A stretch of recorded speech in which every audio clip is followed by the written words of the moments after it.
بسم الله الرحمن الرحيم.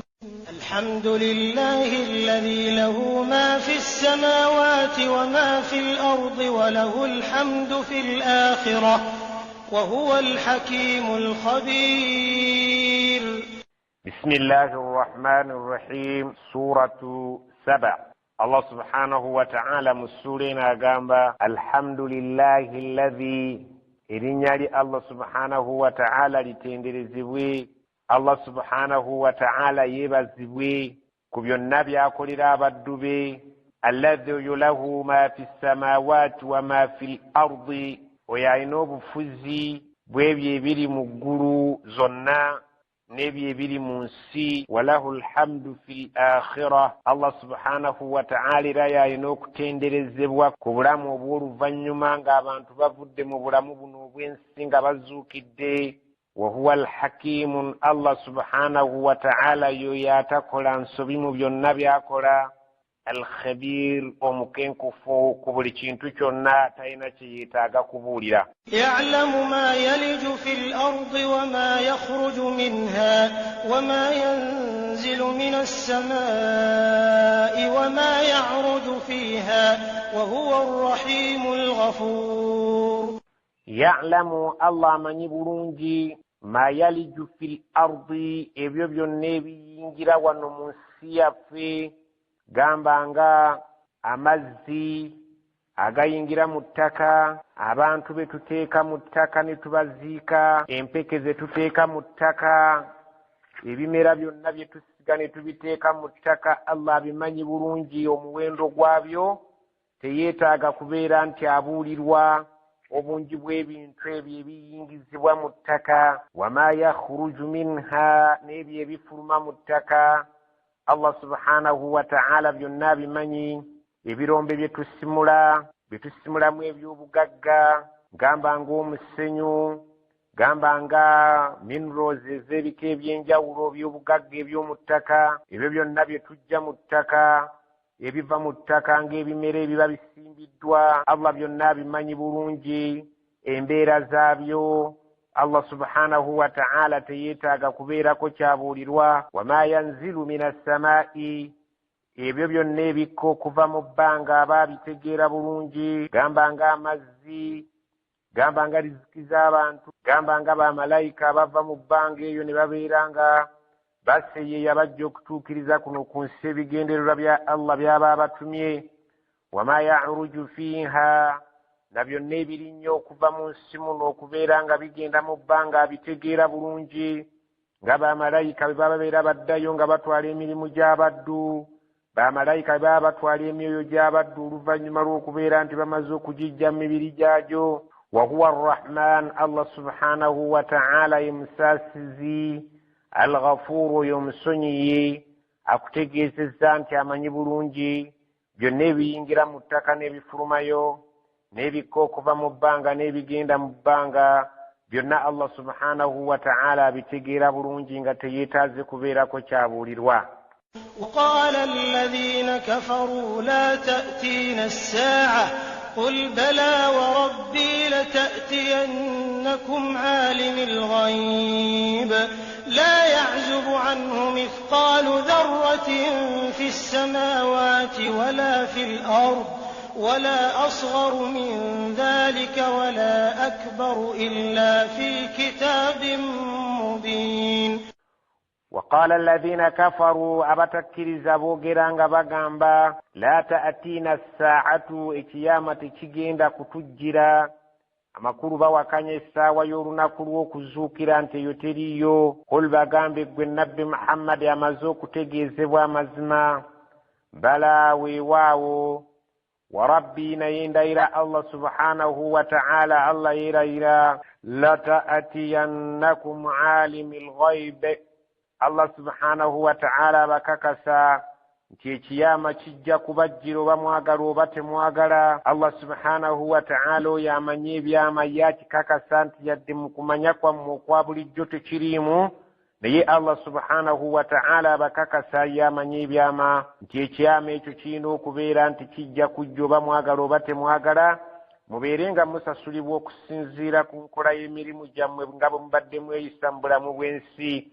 لا يعزب عنه مثقال ذرة في السماوات ولا في الأرض tewali kiyinza kubeera nti kimubulako obutakitegeera oba kubeera nti Allah subhanahu wa ta'ala waliwo ekiyinza okwebulankanya gyali kakibeere nga kizitowanga empeke y'akalo nga kiri mu ggulu oba nga kiri mu nsi wano wala asgharu min dhalika wadde ekitono ku mpeke y'akalo wadde kitono nnyo okusinga n'empeke y'akalo Allah subhanahu wa ta'ala tewali kimubulako kubeera nti takitegeera wala akbaru wadde ekinene okusinga empeke y'akalo illa okujjako fi kitaabin mubiin nga buli kimu ku ebyo ekitono n'ekinene byonna byamala dde okuwandiikibwa mu fayiri nnene eyitibwa lawhul mahfuz Allah subhanahu wa ta'ala mwe yawandiika buli kalonda wa buli kintu kyonna ekiribeerawo kuno ku nsi Allah subhanahu wa ta'ala yakissa ku fayiri ennene ekuumibwa bamalayika agamba nti buli kyonna ekinene n'ekitono tewali kiyinza kubeera nti kimubulankanako kubeera nti takitegeera kubanga buli kyonna yakiteeka dda mu fayiri eri ennyonnyola buli kalonda yenna ليجزي الذين آمنوا وعملوا الصالحات أولئك لهم مغفرة ورزق كريم ليجزي الذين آمنوا وعملوا الصالحات Allah agamba nti ekiyama bwe kiribeera nga kimaze okuyingirawo ajja kubeera ng'asasula abo abaali abakkiriza ne babeera nga bakola n'emirimu emirungi ulaika lahum maghfiratun abantu abo Allah subhanahu wa ta'ala abaali abakkiriza ne bakola emirimu emirungi agambye ajja kubasonyiwa obwo obwayitira wa rizqun karimun oluvannyuma lw'okubasonyiwa ate abagabule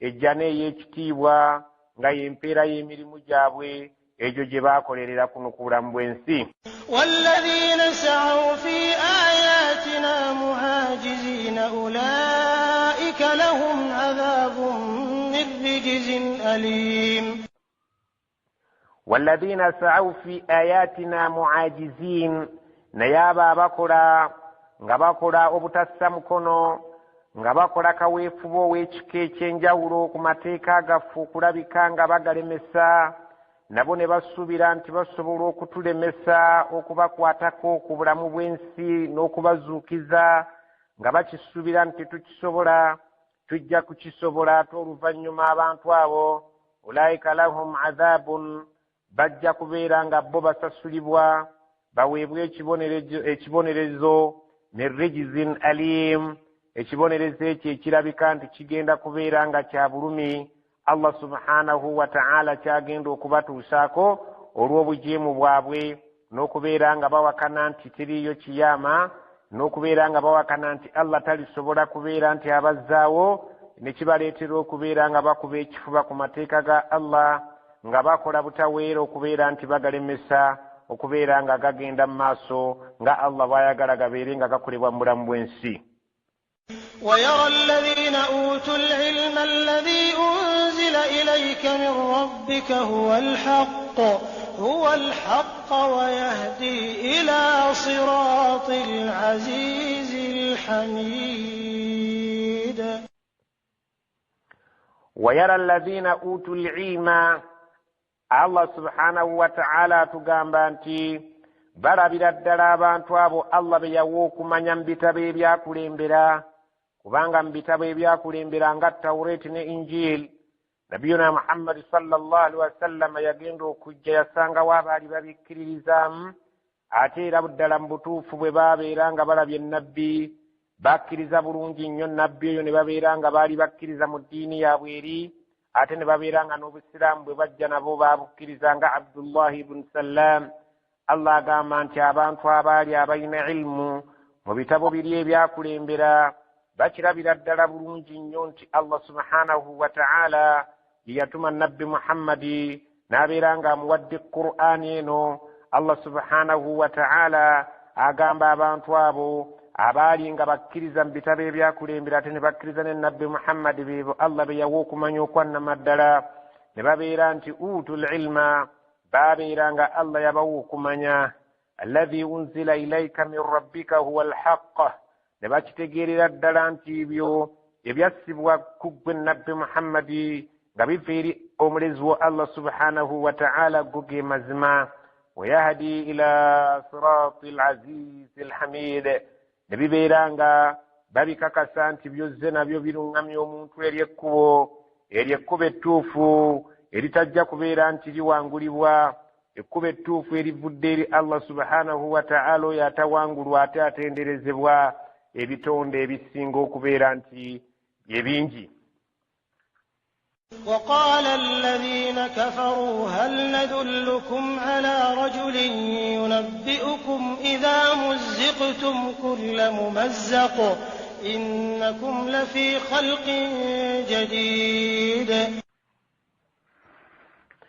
وقال الذين كفروا أبتكر ذاتبو bagambira ddala nga bagamba bannaabwe mu ngeri y'okubeera nti bakiina bajerega nga bagamba bannaabwe nga babagamba hal nadullukum abange mwagala tubalagirire ala rajulin omusajja yunabbi'ukum ajja okubabuulira amawulire amakulu idha muzziqtum bwe mulibeera nga mumaze okuyuzaayuzibwa ettaka ng'emibiri gyammwe giriiriddwa ettaka gimaze okuggwawo gisebbuuse n'amagumba gonna galiiriddwa ettaka kulla mumazzaqin oluyuzaayuza makulu nti tubalagirire omusajja ajja obbabuulira amawulire amakulu singa mulibeera nga mumaze okugajambulibwa ettaka olugajambulwa nga mumaze okuyulikayulika mu ttaka omwo oluyulikayulika ng'ettaka liridde emibiri gyammwe olulya nga temukyasobola kwawula mubiri gwammwe na ggumba lyammwe ku ttaka lya bulijjo omusajja oyo tubamulagirira ababuulira amawulire ago agagamba innakum lafi khalqin jadidin nti mujja kuddayo mufuuka ebitonde ebipya muddeyo ku bulamu buno obw'ensi. allah subhanahu wa ta'ala atunyumiza ekyafaayo ekyo eri abatakkiriza nga bajerega nabbi nga bagamba bannaabwe nti katubalagirira omusajja ajja okubeera nga ababuulira nti bwe mulibeera mufudde ng'ettaka limaze okulya emibiri gyammwe oluli olwannamaddala mujja kuddayo mufuuka ebitonde ebipya nga bategeeza nabiyuna muhammadi sallallahu alaihi wasallam. أفترى على الله كذبا أم به جنة بل الذين لا يؤمنون بالآخرة في العذاب والضلال البعيد. أفترى على الله كذبا ومسجويو أجويت سكتون دبليمبا أييا بوييا نابيرانغا أتيبك كتون دي بيغامبي بيو بليمبا مبتوفو السبتوفو ambihi jinna nandi ky'omusajja oyo aliko ddala nti amajinni ge gamuli ku mutwe si yayogera bali alladhina la yu'minuuna bilakhira allah agamba nti wabula abo abatakkiriza lunaku lw'enkomerero balina okwegendereza kubanga fil adhaabi bajja kubeera nga batuusibwa mu kibonerezo eky'amaanyi ate waddalaali albaidi bali ku bubuzi obw'ekika ekyewala ennyo wano ku bulamu bw'ensi olw'okubeera nga baagala okujerega nabbi nga bagamba nti ya imma aliko eddalu oba si eddalu wabula ajweteka bujwetesi ku allah bulimba naye tekisoboka kubeera nti allah asobola okuzzaawo omuntu oluvannyuma lw'okubeera ng'ayuliseyulise mu ttaka ne libeera nga liridde omubiri gwe. أفلم يروا إلى ما بين أيديهم وما خلفهم من السماء والأرض إن نشأ نخسف بهم الأرض أو نسقط عليهم كسفا من السماء إن في ذلك لآية لكل عبد منيب. أفلم يروا الله قام أبان طواب تبسبوا لكتنولا نبربا إلى ما بين أيديهم ويبير ما سقاوي allah yagamba abantu abo abatakkiriza nti basobola kutunula mu maaso gaabwe wama khalfahum tebasobola kubeera nga batunulako emabega waabwe nti allah abeetoolodde abayinako obuyinza mina samaa'i ne basobola kutunulako waggulu mu bbanga wal ardi tebasobola kutunulako wansi wa bigere byabwe. allah subhanahu wa ta'ala abagamba abantu abo abatakkiriza nti tebalaba allah bw'abeetoolodde mu maaso gaabwe n'emabega waabwe waggulu waabwe ne wansi waabwe nga bamuli mu ttaano tebasobola kubeera nga bw'aba anyiize kumwesumattulako. inyasha singa allah abaaya inna sha singa tuba twagadde nakhsif bihim al-ard tusobole okubeera nga tubasaanyawo n'ensi yaffe n'ebamiranga bwe yakola ku Qarun, obanga asobola okubazikiza n'abeera ng'ensi ebeera ng'ebazikiriza n'okubeera nti musisi abeera nga abazikiriza. Allah subhanahu wa ta'ala agamba nti abantu abo tebalaba nti Allah abeetoolodde mabega ne maaso, Allah abeetoolodde wansi ne waggulu. Allah agamba singa tuba twagadde tusobola okubazikiriza n'ensi eno n'ebeera ng'ebamiranga bwe yakola Qarun, oba n'agireetako musisi n'abeera nga abayuuguumya nga bwe tutera okuwulira mu nsi endala, awo oba si ekyo nga si kye tukoze, nusqitu alayhim kisafan min as-samaa'i, tusobola okubeera nga tubakuba agafunfugu okuva mu bbanga. Allah subhanahu wa ta'ala asobola okubeera nga addidde ekire n'akibaleetera mmwe ne mukirowooza nti kirimu nkuba nga bwe yakola ku mirembe egyasooka. Allah subhanahu wa ta'ala mu kiro ekyo n'aleeteramu ekibonerezo ne kibeera nga kya bulumi ne kizikiriza abantu abo. Allah subhanahu wa ta'ala bw'atyo bw'agamba nti abajerega nnabbi ne babeera nga bamukonjera nti aliko eddaluntu oba agiwetekako Allah obulimba, wabula ati Allah subhanahu wa ta'ala tasobola kuzzaawo oyo yafa n'amuzzaawo nkifaananyi kyalimu. Allah agamba nti tebasobola kutunula ne balaba nti tubeetoolodde, tebasobola kukiraba nti tusobola okubazikiriza n'ensi eno nga gyetulagidde n'ebeera ng'eyuugana n'ebeera ng'esindika musiso ow'amaanyi n'abakuba ne babeera nga basaanawo, oba okubeera nti ekibonerezo kyaffe kisobola okuva mu bbanga. Allah subhanahu wa ta'ala ng'aleese ekitundutundu ky'ekibonerezo okuva mu bbanga ne kibabeera nga kibazikiriza. Inna mazima fi dhalika, mu byemwe byetwogera, la ayata mulimu obujuli, mulimu obubonero bukulu nnyo, mulimu ebyokuyiga eby'amaanyi ebiraga obuyinza bwa Allah likulli abdin munibin, eri buli muddu yenna asobola okwemenya nadde eri Allah subhanahu wa ta'ala. ولقد آتينا داود منا فضلا يا جبال أوبي معه والطير وألنا له الحديد. Allah subhanahu wa ta'ala agamba walaqad atayna Daawuda minna fadla. Allah agamba nti twawa Daawuda okuva gye tuli ebyengero ebiyitirivu ennyo. Allah subhanahu wa ta'ala agamba twamuwa ebirungi bingi nabbi Daawuda nga biva gye tuli. Gamba ng'okumuwa ekitabo yamuwa Zabbuur, gamba ng'okumufuula nabbi kyengera kyali kinene nnyo, gamba ng'okumufuula kabaka yali abeera ku budde obwo ng'alamula. Allah subhanahu wa ta'ala agamba nabbi Daawuda okuva gye tuli twamuwa ebyengero ebingi ennyo ebirungi, ne tutuuka okubeera nga tumugamba ne tulagira ensozi n'ebinyonyi nti ya jibaalu, nsozi mwenna awibi ma'ahu, mubeere nga mutendereza ne Daawuda wa ttayira n'ebinyonyi. Allah subhanahu wa ta'ala yamugondeza ensozi ne zibeera nga bw'aba atendereza zitendereza wamu naye, n'amugondeza ebinyonyi nga bw'aba atendereza bitendereza naye. Walanna lahu alhadida, ne tumugondeza ebyuma n'abeera ng'ekyuma kyayagala okikolamu kyakikolamu. Allah subhanahu wa ta'ala yamugondeza ebyuma n'abeera ng'abikolamu ebyo byonna bye yabanga ayagadde okukolamu, nga Allah subhanahu wa ta'ala bw'atunyumiza mu aya eziddirira. أن اعمل سابغات وقدر في السرد واعملوا صالحا إني بما تعملون بصير. An i'malu sabiqatin, tumugamba nti mu byuma omwo twagala okolemu amaganduula ag'ebyuma agagenda okubayamba mu biseera by'entalo nga mugakozesa ng'engabo, ekintu ng'omuntu akyambala mu kifuba ng'effumu singa liba balikanyuze, engabo eyo ne kibeera nga kikuba ku ngabo eyo ne kitasobola kuyingira nga kiyingira mu mubiri gwe, oba kasaale oba kintu kyonna eky'obulabe ekyokulwanyisa yakolanga amaganduula g'ebyuma. Allah subhanahu wa ta'ala n'amugamba ageyambise nga mu biseera by'entalo. Waqaddir fi sard, ne tumugamba nti ategeraageranya emisumaali egisaanidde mu buli kituli, obeere nga okola ekintu ekigumu ekitasobola kubeera nga kinyeenya olw'okubeera nti tekifiitiize bulungi. Allah subhanahu wa ta'ala n'amuyigiriza okubeera nti apima emisumaali n'ennatti mu bituli ebituufu. Allah subhanahu wa ta'ala ng'ayagala akole, amulagira omuddu wakole ekintu ekitaliimu kuyuugana na kunyeenyanyeenya olw'okubeera nti tekifiitinze bulungi oba emisumaali tegikikutte bulungi. N'amugamba nti gezaako okulaba nti natti ozipimira ddala bulungi nnyo mu misumaali zaazo zibeere nga zikwata bulungi ebiganduula ebyo bibeere nga bisobola okubeera nga ababikozesezza tebimutawaanya. wa'malu salihan, ne bamugamba nabbi Daawuda nti oluvannyuma lw'okugondeza ensozi n'ebinyonyi n'ebyo byonna by'olabye ebyuma nga tubigondeza osobola okubikola mu kyoyagala, gezaako okukola emirimu emirungi nga bw'onooba osobodde. inni bima ta'maluuna basiiru, kubanga mmwe abafamiri eyo byonna bye mukola mbalaba.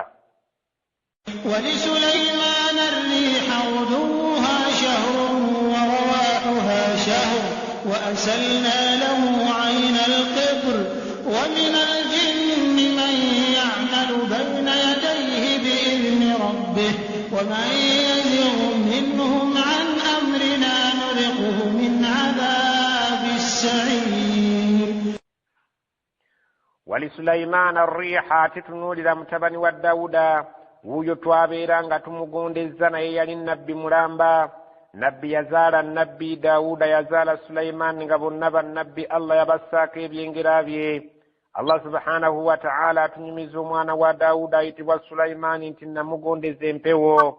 guduwuha shaharun, ng'empewo ezo bwe zibeera zitambudde obudde obw'okumakya, okuva ku makya okutuusa ku ssaawa nga 7. olugendo lwe ziba zitambudde omuntu owa bulijjo ku nsolo otambulirawo mwezi. warawahuha shahrun, ate n'obudde bw'akawungeezi mwezi. kyamakulu olugendo okuva ku ssaawa 7 okutuuka ku budde bwa makaribi. olugendo olwo empewo bwe zaabanga zirutambudde nga gwatambulira ku nsolo osobola kutambulirawo mwezi. wa asalna lahu aina alqitr, ne tubeera nga nabbi oyo tumugondeza ne tumukulukusiza. twamukulukusizanga ensulo z'ebintu eby'ebbeeyi, z'amayinja ag'ebbeeyi, n'abeera nga alinga kitaawe Allah bwe yagondeza ebyuma. Allah subhanahu wa ta'ala ate ono yamugondeza n'abeera nga amukulukusiza ensulo amayinja ag'ebbeeyi ng'asobola okukolamu naye byayagala. Allah subhanahu wa ta'ala bw'atugamba nti ne mutabani wa Daawuda naye twamugondeza ne tumukulukusiza ensulo za minerals ez'enjawulo, ez'ebyobugagga by'omu ttaka eby'enjawulo. wa min aljinni, ne tumugondeza amajinni nga kitaawe bamugondeza ebinyonyi n'ensozi. ono mutabani ate ye yagondezebwa amajinni nga yabeera nga agafuga, ng'agayinako pawa ku lw'obuyinza bwa Allah. mu majinni omwo nga Allah atunyumiza nti man ya'malu bayna yadayhi biidhni rabbih, mwalingamu agakola akasanvu mu maaso ge. Allah subhanahu wa ta'ala nga yakkiriza abeere nga agakozesa, yagakozesanga nga yali mu maaso, ng'agenda agabeera ng'agalaba, ng'agalondoola enkola yaago nga bwe gakolanga nga yagayinako obuyinza, naye ekyo Allah nga yakkiriza. waman yazigh minhum an amrina, buli jinni Allah subhanahu wa ta'ala atunyumiza eryagezangako okwewaggula ku kiragiro kyaffe Sulaimaani kye yabanga aligambye. nuziquhu, nga tulikombya min adhabi sa'ir, ku kibonerezo eky'obulumi ekyalinga. Allah subhanahu wa ta'ala agamba nti buli yonna ejjinni eryagezangako okujeema Allah yaliteekangako ekibonerezo, so nga ne ku lunaku lw'enkomerero yalitegekera omuliro sa'ir. ya'maluuna lahu ma yashaa'u min mahariba wa tamathila wa jifanin kaljawabi wa quduri rasiyat. i'malu ala Daawuda shukra wa qalilun min ibadiya ash-shakur. Allah subhanahu wa ta'ala atunyumiza nga atugamba ya'maluuna lahu, amajinni ago gamukoleranga ma yashaa'u, buli kyonna kye yabanga yeetaaze. min mahariba, gamba nga amasinzizo, ku mulembe guno giyita emizikiti, ng'agalagira ne gazimba nga bw'aba ayagadde nga gamuzimbira amajinni amasinzizo. watamafiila, nga gamukubira agafaananyi agabumbe agalungi ag'amaanyi. wajifaanin, ne gamukolera agasaniya aganene.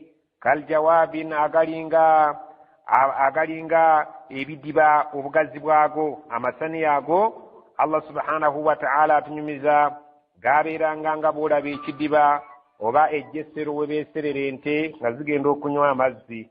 Allah subhanahu wa ta'ala bw'atu bw'atunyumiza amajini ago yagakozesanga mu bika eby'enjawulo, gakola agazimba emizikiti, ne gabeera nga gasobola okubumba ebibumbye bye yalinga ayagadde, ne gabeera nga gasobola okukola agasaniya aganene agalinga ejjeserero ly'omuntu wayinza okusenera nga ayesererawo ente ze. Wakuduurin, ne babeera nga amajini ago gabeeranga nga gamukolera agatamu, rasiyatin, amatamu ago agaali nga amanywevu nga tegaggyibwa mu kifu wabula nga entamu ebeera ku masiga nga teviirawo ddala ku masiga awo, gaali nga gatamu nga ganene tegasitulwa ku masiga, go gabeerawo mirembe na mirembe. I'malu ala Dawuda shukran, mukole emirimu emirungi abantu ba Dawuda ne famire ya Dawuda mwenna mukole emirimu emirungi egyo gibeere nga gyegiraga okwebaza kwammwe, mubeere nga mukola ekigambo ekiraga okwebaza nga gy'emirimu emirungi gye muba mukola ejja Allah gy'ayagala. Naye wa qalilun min ibadiya shakur, Allah agamba nti bwe neesanga abaddu bange abasinga abeebaza batono nnyo. Allah subhanahu wa ta'ala agamba nti bwe ntunuulira abaddu bange ndaba nga abasinga obungi tebeebaza. Naye mmwe abantu ba Dawuda ne famire ya Dawuda munyiikire okukola emirimu emirungi, munyiikire okukola ekigambo okwebaza. Ekigambo okwebaza emirimu emirungi kijja kubanga kitegeezezza nti musiimye Allah subhanahu wa ta'ala ebyo byonna bye yabawa. فلما قضينا عليه الموت ما دلهم على موته إلا دابة الأرض تأكل من سأته فلما خر تبينت الجن أن لو كانوا يعلمون الغيب ما لبثوا في العذاب المهين. فلما قضينا عليه الموت بتوامروا كبيرا أنت تمزوا كجراك سليمان يابيرينغا بامبولا مبينسي بنافا. سليمان يابيرانغا يلينغا مكامبو يبياما جنينغا غاكوزي كسامبو ng'agakozesa butaweera lunye. Naye Allah subhanahu wa ta'ala agamba bwe twamala okugira Sulaimaani ave mu bulamu bw'ensi bunaafe, ma dallahum, tewali kyalagirira majinni ago nti Sulaimaani yafa dda, ala mautihi, ku kufa kwe tewali kyabalaga nti Sulaimaani yafa, illa okuggyako dabbatul ardi, enkuyege eziri mu ttaka. Enkuyege zino ezitambulira mu ttaka ze zaalaga amajinni nti Sulaimaani awo waayimiridde yafa dda. Taakul min sa'atahu, zajja ne zirya omuggo kwe yali yeesigamye. Bwe zaalya omuggo ne gugwa ne Sulaimaani n'agwa. Allah subhanahu wa ta'ala n'alyoka alaga amajinni nti bulijjo ono mubadde mukola nga mumutunuulira nga mulaba ng'abalaba, naye yali yafa dda. Ekyo Allah subhanahu wa ta'ala yayagala akikole bw'atyo. Sulaimaani abeere ng'amutta amala ebbanga ng'amajinni gakola, naye nga gakola nga galabanga go Sulaimaani agalabanga mulamu. Abantu basobole okutegeera nti amajinni tegabanye byama, singa gaali gabanye ebyama gaali badde nga tegagenda mu maaso nga gakola olw'okutya Sulaimaani. So Sulaimaani ye yali nga yate yafa dda. Falamma kharra Sulaimaani, bwe yamala okugwa wansi ng'omuggo gwe gumaze okuliibwa enkuyege, tabayyanatil jinnu, amajinni gaakitegeera bulungi nnyo ne gannyonnyoka. Law kaanu ya'lamuuna al-ghayba, nti singa mu butuufu gaali nga gamanya ebyama, ma labithu fil adhaabi al-muhiin, tegaali badde nga gamala ebbanga eddene mu kibonerezo kino ekinyoomebwa. Kubanga Sulaimaan yali mukambwe nnyo gye gali. Kale Sulaimaani bwe gaamulabanga nga gakola n'amaanyi ng'ayimiridde, so ng'ate yafa dda ayimiridde ku muggo, Allah ekyo yakikola asobole okulaga abantu abaliddawo nti amajinni tegamanyi byama, era nago ne gawa obujulizi nga gamaze okulaba ensonga eyo nti singa twali tumanye ebyama tetwali maze bbanga ddene mu bibonerezo bifaananako nga bino, nga tukola nga tulaba ng'omusajja atulaba, so ng'ate yafa dda. لقد كان لسبإ في مسكنهم آية جنتان عن يمين وشمال كلوا من رزق ربكم واشكروا له بلدة طيبة ورب غفور. walaqad kana lisaba'in mazima ddala baalina abantu b'essaba'i bantu baalinga bawarabu ab'edda ku mirembe egy'edda baali bawangaalira mu kitundu ky'amaserengeta giyite yamani olwaleero. Abasajja abo baalinga Allah subhanahu wa ta'ala yabawa ebyengera nga bw'atunyumiza nti abasaba'i abo baalina fi maskanihim mu byalo byabwe mwe baali bawangaalira oba mu kyalo kyabwe bwe baali babeera mu kibuga kyabwe awo baalinawo ayatun ekyamagero ekinene Allah kye yali yabawa. Ekyamagero ekyo ekyali ekyamaanyi eri abasaba'i jannataani Allah yali yabawa ennimiro bbiri an yaminin wa shimalin nga ziri ku ddyo ne ku kkono w'olusenyi.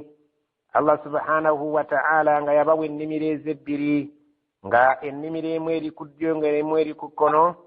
Wakati awo nga waliwo ekisenyi ekyo nga baakisiba n'amayinja ag'amaanyi ennyo okusobola okukugira amazzi gonna n'okugakwatirawo nga bakoze nga ddaamu ku mulembe guno. Baasiba ekisenyi eri gye kikoma n'eno gye kikoma ne babeera nga bagattawo awo amazzi gonna agaali nga mu kisenyi ne bagakuŋŋaanyizaawo nga bafukirira ennimiro zaabwe. Allah subhanahu wa ta'ala agamba nti baalina ennimiro nga ziri bbiri ku ddyo ne ku kkono nga beeyambisa amazzi ago ge baakola mu kiddaamu ekyo. N'abagamba nti kulu mulye min riziki rabbikum nga mulya riziki eva eri Allah wammwe subhanahu wa ta'ala. Washukuru lahu ate mugezeeko nnyo okumwebaza kubeera nga abagabirira abawa amazzi ne mugategaawo ne mubeera nga mufukirira ebyengera byammwe. Baldatun tayyibatun nga muli mu nsi eyina ettaka eddungi, ettaka eritali mu biwuka birya bimera nga wano eryaffe eritandise okubeera nga lirimu ebiwuka ebiri emmwanyi n'ebitooke. Naye ensi yaabwe yali nnungi nga temuli biwuka era nga temuli biwuka bya bulabe ng'emisota n'essiga ebiyinza okukosa obulamu bw'abantu, nga temuli era biwuka biyinza kukosa bimera byabwe. Allah n'abagabirira n'abagamba nti kyemusigazza kwebaza kubanga mbawadde ensi ennungi ettaka eddungi mubeere nga mukolerako emirimu gyammwe. Wa rabbun Allah subhanahu wa ta'ala ghafurun Allah wammwe oyo omulezi wammwe musonyiye munyiikire okwebaza ajja kubeera nga abasonyiwa ebibayitirako asobola okubongera ng'abagabirira ebigabirirwa ebirungi. فأعرضوا فأرسلنا عليهم سيل العرم وبدلناهم بجنتيهم جنتين ذواتي أكل خمط وأثل وشيء من سدر قليل. فأعرضوا abantu abo beesuulirayo gwa naggamba ebintu by'okubeera nga beebaza Allah babivaako n'okukola emirimu Allah gy'ayagala emirungi ne babeera nga ebintu babisudde mu guluka. Allah subhanahu wa ta'ala n'anyiiga naye agamba nti fa arsalna alayhim sayla al-arimi, twabasindikira mukoko eyali ow'amaanyi ennyo ow'omuggundu. Allah subhanahu wa ta'ala n'aleeta mukoko eyali ow'amaanyi n'abeera ng'ajjawo ebiyinja bye baali babayedde nga basiba amazzi. Amayinja gano agaali gasibya amazzi ge baali bafukiriza ennimiro zaabwe Allah yagaleetera mukoko ow'amaanyi n'abeera nga agakokoola n'agatwala gonna ne gabeera ng'ennimiro tezikyasobola kufuna mazzi olw'obujeemu bwabwe. Allah era agamba nti oluvannyuma lw'okuggyawo mukoko amazzi ago ge baali nga bakozesa wabaddalnaahum ne tubawaanyisizaamu bijannatayhim mu nnimiro zaabwe ezo ezaali ebbiri ezitiba. Jannatayini twabawanyisizaamu ennimiro ne zibeera bbiri zawaatayi ukulin khamtin ezayina ebibala ebikaawa nga ddala ebibala byazo olw'okubeera nti bikyafuna mazzi olw'amazzi gali agaabeera nga gakulukuse gawaguludde lw'ebiyinja ebyavaawo. Allah subhanahu wa ta'ala agamba nti ennimiro ezaali zitiba twabeera nga tuziwanyisaamu ennimiro eziyina ebibala ebikaawa. Wane waffe kuba ekifaananyi nti nno muwogo akaayira ddala. Wa aslin ne tubeera nti oluusi nga ennimiro gy'osuubira emiti gy'osuubira okussaako ebibala tekussizaako ddala n'akamu. Wa shay'in min sidirin qalil ne tubateeramu n'emiti gya sidiri emitonotono. Sidiri yali awangaaliddeku mu nsi z'Abawarabu omuti agumanyi gubeera nga si muwanvu nnyo guli mu sayizi ey'akasaana akagimu obulungi gubeerako amaggwa n'obutontogolo obuliibwa. Allah subhanahu wa ta'ala agamba nti twabawa mu nnimiro zaabwe emiti egyo egy'amaggwa egiriko obutontogolo obuliibwa egimu nga tekussizaako ddala yadde ekimera ate egiba gissizzaako ebimera nga bikaawa nga biringa mususa nga tebikyaliikako ensi yatuuka ekiseera nga tekyasoboka kubeerekamu Allah subhanahu wa ta'ala n'abaleetera okusaasaana mu nsi muno ne basenguka nga kibonereza ekyava ku buteebaza era kibonereza ekyava ku bujeemu bwabwe okugaana okusiima n'okugondera Allah subhanahu wa ta'ala. ذلك جزيناهم بما كفروا وهل نجازي إلا الكفور. ذلك جزيناهم بما كفروا يمبيرا جتوابasasula olw'obukafiiri bwe baalaga obuteebaza bwabwe وهل نجازي إلا الكفور ensasula y'ekika ekyo olowooza tuyinza okugisasula omuntu yenna okuggyako abo abakafiiri abateebaliza ddala. Allah subhanahu wa ta'ala bw'ogaana okumwebaza n'okukola by'ayagala asobola okukuggyako ebyo byonna by'abadde akuwadde olw'obukafiiri bwo n'obuteebaza bwo. Allah subhanahu wa ta'ala ayagala nnyo abamwebaza nga bwe yagambye mu aya ekulembedde nti naye abanneebaza nsanga abatono. Era nawe n'akuleetedde ekifaananyi ky'abantu abaagaana okwebaza Allah n'abakyusiza ebyali ebyengera n'abakyusizaamu ebibala ebikaawa kaalaala. Allah subhanahu wa ta'ala yenkola ye bw'ogaana okwebaza n'okukola by'ayagala akyusa embeera ye nga bwe yagamba nti nze sikyusa mbeera y'abantu okuggyako abantu be bampa enkyusa. وجعلنا بينهم وبين القرى التي باركنا فيها قرى ظاهرة وقدرنا فيها السير سيروا فيها ليالي وأياما آمنين. وجعلنا بينهم وبين القرى التي باركنا فيها نتوتيكا wakati w'abantu basaba abali mu maserengeta ne wakati w'ebyalo ebyo bye alqura allati barakna fihi ebyalo ebyo ebibuga ebyo bye twateekako omukisa gwaffe ebibuga ebyomambuka eby'eshaami kubanga shaami ge mambuka ate eno mu saba gali maserengeta. Allah subhanahu wa ta'ala agamba twateeka wakati w'ebyalo byabwe eby'esaba ne wakati w'ebyalo eby'eshaami ebyali ebyo Allah ebyalo ebyo b'ebibuga ebyo Allah bye yateekamu omukisa ku makubo okwo ebbanga eryo eryali wakati w'ebibuga by'amaserengeta n'ebibuga by'amambuka. Allah agamba twateekawo quran zahiratan ebibuga ku makubo ebibuga ebyali byetadde obulungi awataali bibuga. Allah yagenda ateekawo ebibuga ng'ebibuga ebyo bisinziira ku bantu abagenda nga basenguka baavanga essaba nga bagenda basenguka ne bagenda nga bakola ebibuga ku makubo mpaka okutuukira ddala mambuka. wakaddarna fiha sayru ne tubagerera nti mulitambuliranga mu bifo ebyo mu bibuga ebyo ebyoku makubo abantu balitambulanga nga bava mu maserengeta nga bagenda basula mu kibuga ne basula mu kibuga ekyokubiri ekyokusatu mpaka okutuusiza ddala mambuka.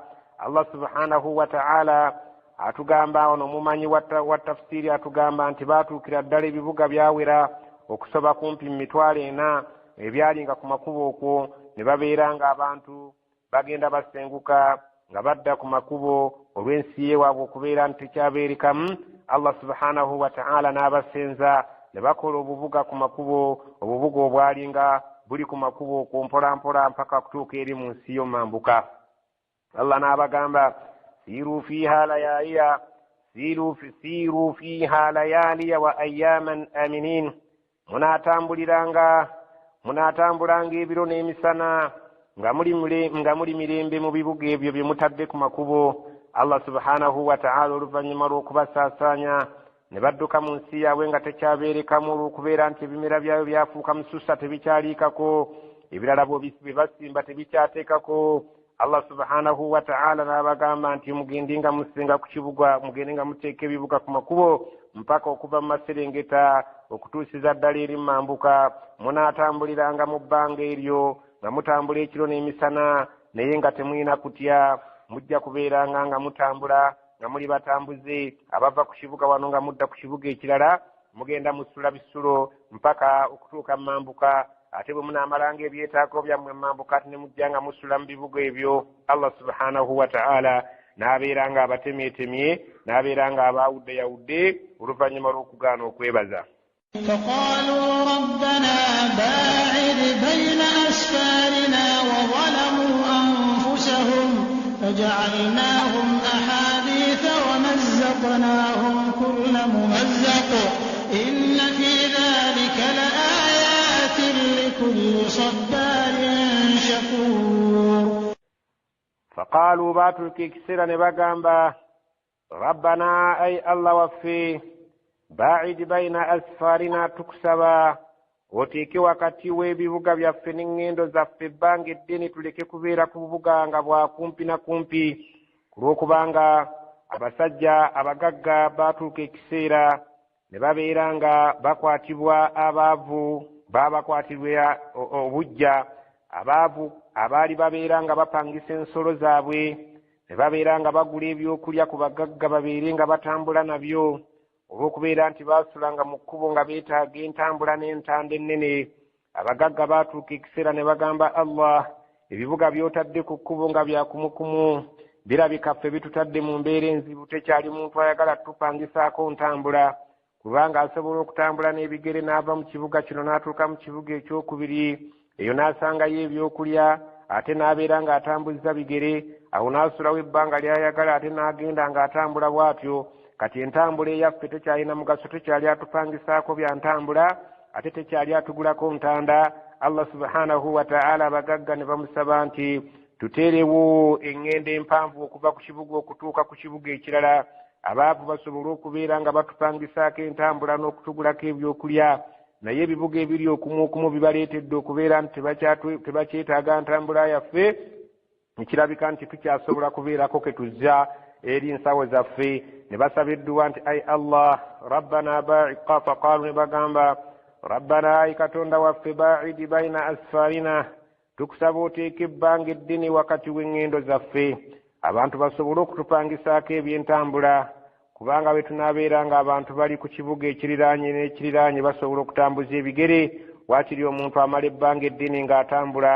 naye ng'atambuzizza ebigere wazalamu anfusahum abantu abo okwetuusa ku mbeera eyo beeryazamaanya bokka waja'alnahum ahadithan ne tubafuula ab'okwogerwako kubanga abaddawo mu bigere byabwe abawarabu baatuukanga okubagereesezaako engero ne babeera nga bagamba nti nno abeegindi beeyawudde ne basaasaana ng'ab'essaba bwe baasaasaana kyafuukanga ngero ne babeera nga ngero ezigereesebwa abaddawo nti abantu beegindi beetemyetemye ng'ab'essaba bwe beetemaatema ne basaasaana ne baawukana ng'ab'essaba bwe baayawukana faja'alnahum ahadithan twabafuula ab'okubeera nga bagereesebwako engero wamazzaqnahum kulla mumazzaqin ne tubayuzaayuza oluyuzaayuza olwannamaddala abalala ne basaasaana ne bagenda mu mambuka abalala ne basaasaana ne bagenda mu maserengeta abalala ne bagenda ebuvanjuba n'ebugwanjuba Allah agamba nti twabayuzaayuza oluyuzaayuza era be baavaamu abasaba abo be baavaamu ebika by'abawarabu ebisinga obungi gamba Ausi wal Khazraj abo baasaasaana ne bagenda basenga mu kitundu ekiyitibwa Yasriba olwaleero ekiyitibwa al-Madinatul Munawwara abo ne babeera eyo gye baali obutaka Baghassaani ne bagenda mu mambuka Al-Azdi ne bagenda mu kitundu ekiyitibwa Umman ate Bakhuzaa ne bagenda Ittihama n'abalala bwe bati ne bagenda nga basenguka nga olw'embeera eyo Allah subhanahu wa ta'ala gye yabatuusaako nga mu bifo byabwe tebakyasobola kubeerayo olw'okubeera nti Allah subhanahu wa ta'ala yali abanyiigidde agamba nabayuzaayuza oluyuzaayuza abaana ne bakwata kkubo lyabwe bakitaabwe ne bakwata ekkubo eryabwe abazzukulu ne bakwata eryabwe ne mbayuzaayuza oluyuzaayuza naye ng'oluyuzaayuza olwo luva ku bujeemu bwe baalaga obuteebaza Allah byengera bwe yali yabawa ng'ate abagambye nti mmwe munneebaze wadde nga nkimanya abanneebaza batono naye bwe baagaana okwebaza n'alyoka abajjirawo ddaamu gye baali bamaze okusiba obulungi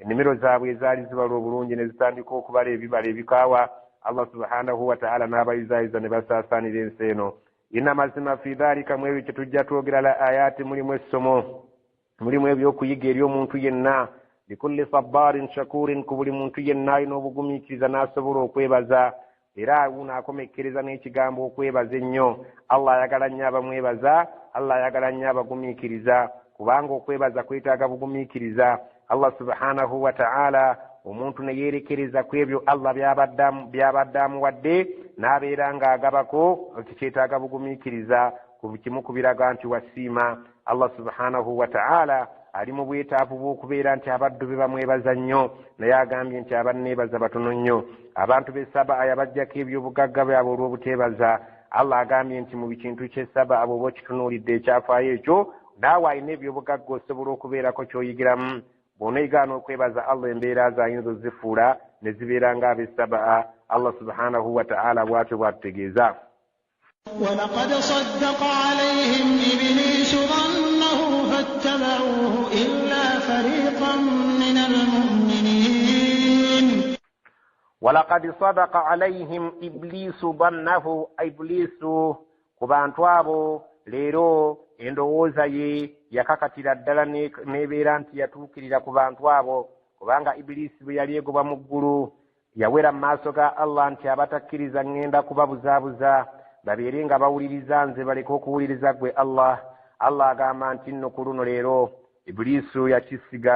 ibilisi yasiga ne kissa n'okussa n'atega ibilisi n'akwasa omutego gwe. allah subhanahu wa ta'ala agamba ku luno ibilisi endowooza ye yatuukirira ku b'essaba baagondera shayitaani etayagala kwebaza allah.